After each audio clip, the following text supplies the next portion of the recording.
Rasululloh alayhisolatu vassalom ayatul munafiqi thalathun, munofiqning belgisi 3 tadir dedilar. Iza haddasa kazaba va iza wa'ada akhlafa va iza tumina khana.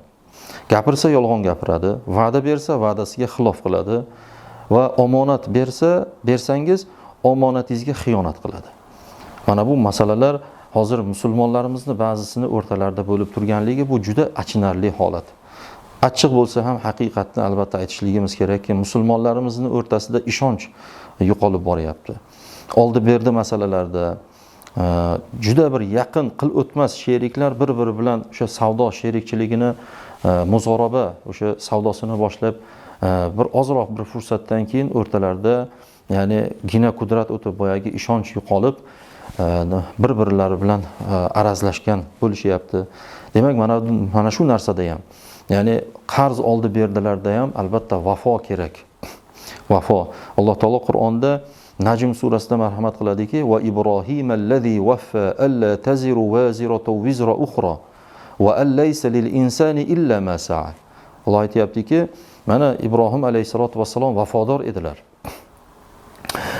Bir gunohkor ikkinchi gunohini oxiratda bo'yniga ko'tarmaydi. Va albatta inson uchun har biriga o'zi qilgan sa'y harakati uchun javob beradi. Demak, har birimiz biza o'zimiz aytayotgan gapimiz, qilayotgan xatti harakatimiz, bir majlisdagi o'tirgan joyimiz uchun albatta javob berar ekanmiz. Bir kishiga guvohlik beryapmizmi? Albatta shu guvohligimizda mustaqim turishligimiz kerak. Bir do'stimizga kafolatga o'tyapmizmi? Albatta u uchun va'daga vafo qilishligini unga o'zimiz ibrat bo'lib ko'rsatib berishligimiz kerak.